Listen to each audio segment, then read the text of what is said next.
Should I grab a gun for the lions? All around here is elevation.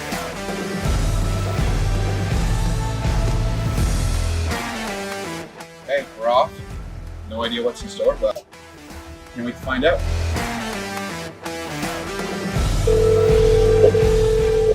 Hello. Hi, Mom. Hi. I'm just in the car with Blake and Cody. I'm going to take them to the airport. Have a good trip, Blake and Cody. Thanks, Grandma. Appreciate it. Thanks, Don't Miss say Inya. nothing bad there. Keep away from the animals. Maybe they can kill you or something. Yeah, no, we'll be safe for sure. Yes, they're too dangerous sometimes. Yeah, well, we're gonna find out. The bears and the wolves and the big things. The bears and the wolves and the big things? Yeah, and the other big ones. I don't know the Elephants. name. Elephants. The lions. The elephants? Lions. Yeah, lions, everything. Okay, guys. Okay. Have a good time. Be safe. We will. See you, Miss Inya. I love you all.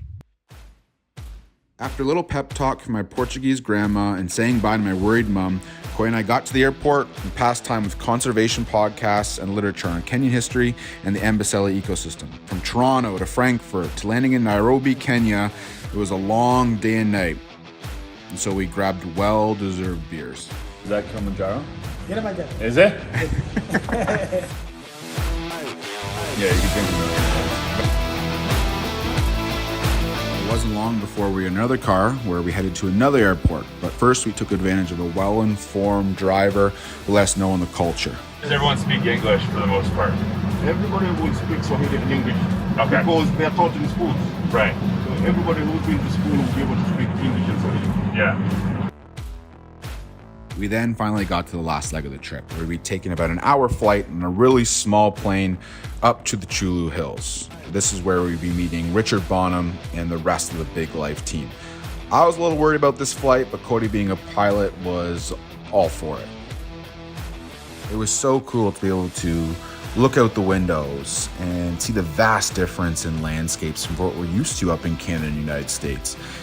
You could see Mount Kilimanjaro in the distance and the plains that just seemed like they went on for miles.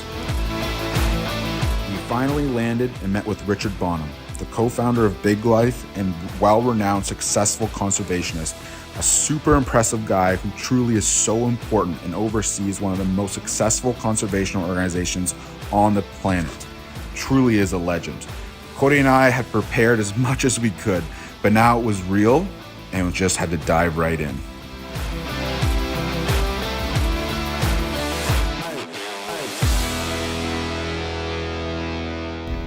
Listen to maybe 3 of your podcasts on the way in. Oh yeah? Yeah, just getting to understanding. It's good to know coming with knowledge. It's like, Yeah, you know what I mean? yeah. Not having, Giving a bit of background then makes you don't such have a to difference. spit all the same shit at me, like, you know what I mean? I know a lot, you know? Terminology. I've taken I like that. Yeah. So you're not giving me a tours and trip the whole time, take some weight off you. But You know, but don't worry about that. I'll have questions Yeah. for sure, but I There'll definitely want be to hundreds. There'll Yeah. be hundreds, and as you get to know more, you get into more depth. Right.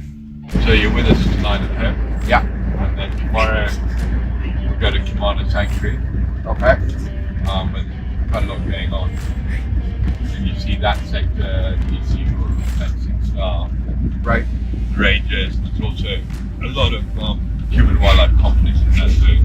That's called Elephants, Kimana, yeah. Okay. Elephants raiding farms on the side there. Right.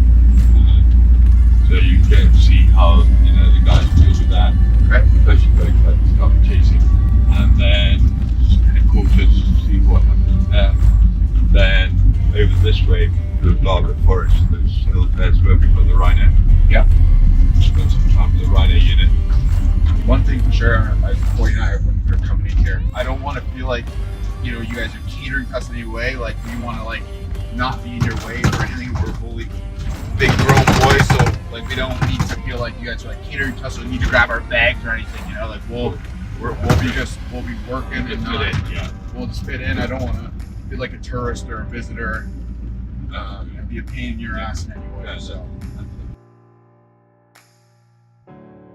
Say, is your reasoning for the stripes? Because basically everyone says that the scientific scientific proof is that, or scientific evidence is that when they're grouped together, it's hard for predators to like sort them out. Yeah. Is that what it is? Yeah. Yeah. And you would agree with that? It's a form of camouflage. Yeah.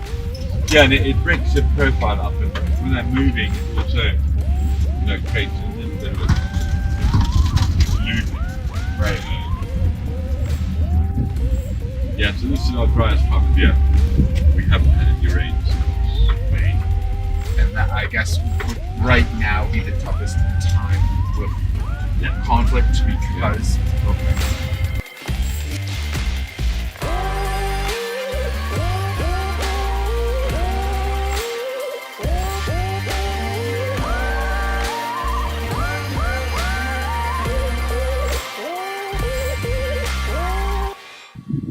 All right, so Blake's just setting himself up in his room, but I've made my way to the watering hole, and just so happens that One Ton and one of his friends are coming up for a drink.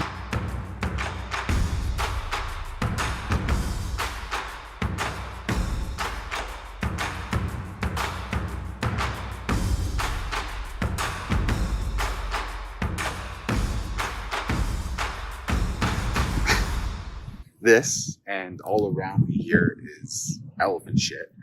Yes, it is massive, but this stuff's actually super important to the habitat. And as elephants disperse this stuff, they also disperse seeds.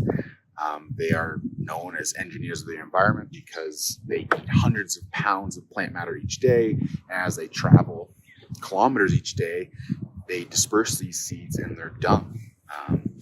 One of the reasons why they're classified as keystone species amongst many others, but although most people would think this stuff is gross and I got my hands on it, I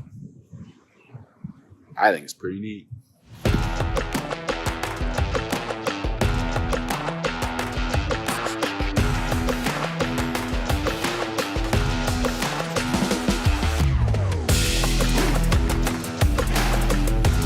Those things got on there are really interesting actually. So you see all these little balls on the side. Yeah. Yeah. They're full of ants.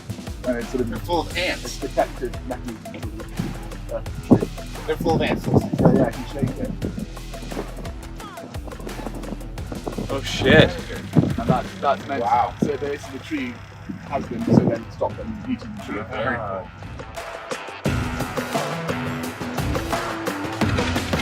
So this is Jack. Jack is Richard's son. He's another legend in the making and super knowledgeable and experienced about the area and Amboseli ecosystem. He took Cody and I out on a walk to a couple peaks where he explained the lay of the land. Packing for the trip, and I grabbed a knife and I was throwing it in my bag. He was like, "We need a knife for it." I'm like, "I don't know, I'm going to Kenya. I feel like I should need a knife. I need a knife." And today I feel smart about it because we're walking by. You walk by and you're like, "Dad, should I grab a gun for the lions?" I felt actually smart for fucking bringing a knife.